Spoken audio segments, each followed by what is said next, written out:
New Jersey Backwoods, Episode 2.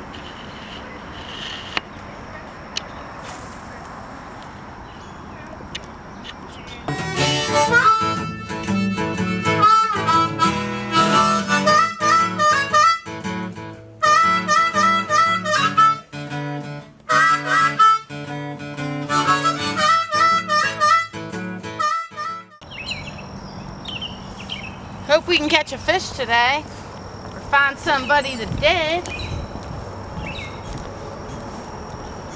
Howdy!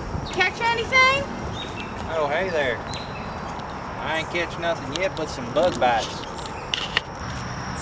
Today, on this episode of New Jersey Backwoods, we're going to teach you how to tie a simple fishing knot and also go over what types of baits we're going to use to target big bass. Here, we're going to teach you how to tie a simple clinch knot. So you're going to use the eyelet here that I have and make believe it's the eyelet on your hook. So first you start right through the eyelet, okay? You're going to bring it through and we'll put some slack on the line just like this. Now you're going to spin your hook until you start getting those curls just like that.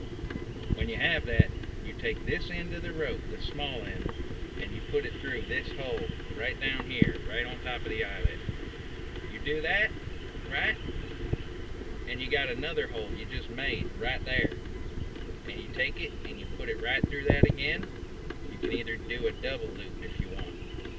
And when you hold that and you just pull it down straight like that, it should just snug all the way down right to the end of the line.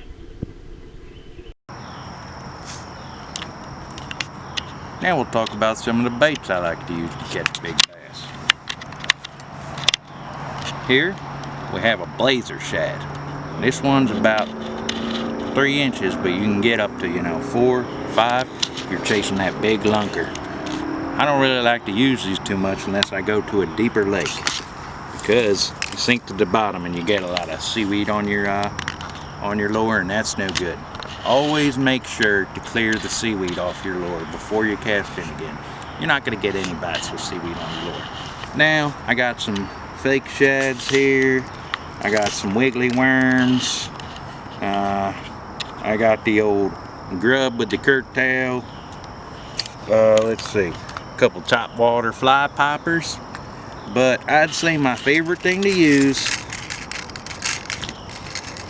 is you get about a 3 size or a 4 size worm hook just like this, and you get one of these grubs and we're gonna Texas rig it. And a lot of you people are probably saying Texas rig. Well, he ain't from Texas, he's from New Jersey. But almost any angler uses this rig. So what you're gonna do is you start with the top of the worm, and you go right through the top hook, and you're going to push it straight down for about almost 3/4 of an inch. Then you come out, right, and you push it all the way up to the top of the hook there. So now I have my worm halfway on, right? We're going to turn that damn thing around. We'll push it up a little bit, and then see, we have it lying just like that. All we got to do is just come in, tilt that worm in a little bit. We come right out. And look at that, straight across, nice Texas rig. And that'll catch you a big bass right there. Now, we're gonna go over some of the bigger baits. This is my secret lure box. Now, in here, I have the mice popper. I have the hula popper.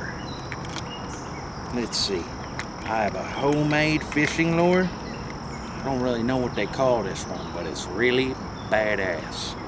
Now, let's see, this one, 3D sunfish. Can't beat that. Oh, and here we go. Here's a nice frog I acquired from somebody at the corner lake. I said, hey man, I really wish that I had a, oh, right out there, we got a beaver. Beaver coming in. Wow. That ain't no beaver. That is a beaver. It's amazing what you see out here in the wild. Wow. Wow. Amazing the wildlife you see in New Jersey. This is just a massive beaver coming in. Oh, there he goes. He's going under.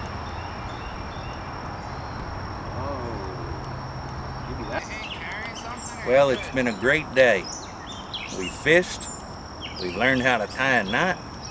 We looked at a couple lures. And we saw one of Mother Nature's great, beautiful animals, a beaver. And this concludes episode 2 of New Jersey Backwoods.